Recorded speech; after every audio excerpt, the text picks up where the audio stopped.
Bike ரேஸ்களும் wheeling சாகசங்களும் Chennai மட்டுமின்றி பல்வேறு நகரங்களிலும் புதிய தலைவலியாக உருவெடுத்துள்ளது.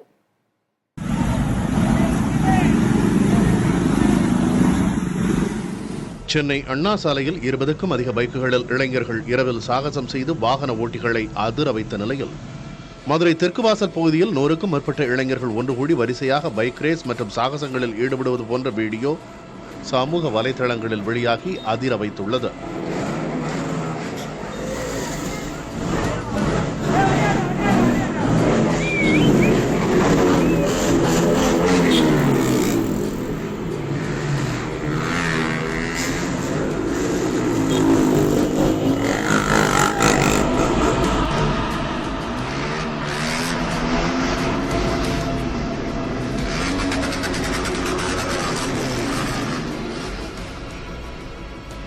இது தொடர்பாக மதுரை மாநகர விளக்குத்தூண், தெப்பக்குளம், தெற்கு வாசல், திடீர் நகர் உட்பட்ட பகுதிகளில் 30 இருசக்கர வாகனங்களின் மீது மோட்டார் வாகன சட்டம் மற்றும் BNS சட்டத்தின்படி வழக்கு பதிவு செய்யப்பட்டு இருசக்கர வாகனங்கள் பறிமுதல் செய்யப்பட்டுள்ளன.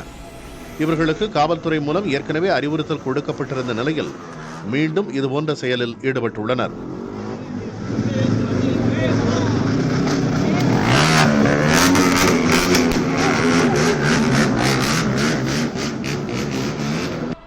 இதேபோல திருநெல்வேலி மாநகர் மேலப்பாளையம் பகுதியில் இரவில் 10க்கும் அதிக இளைஞர்கள் பைக் பந்தயத்தில் ஈடுபட்டுள்ளனர்.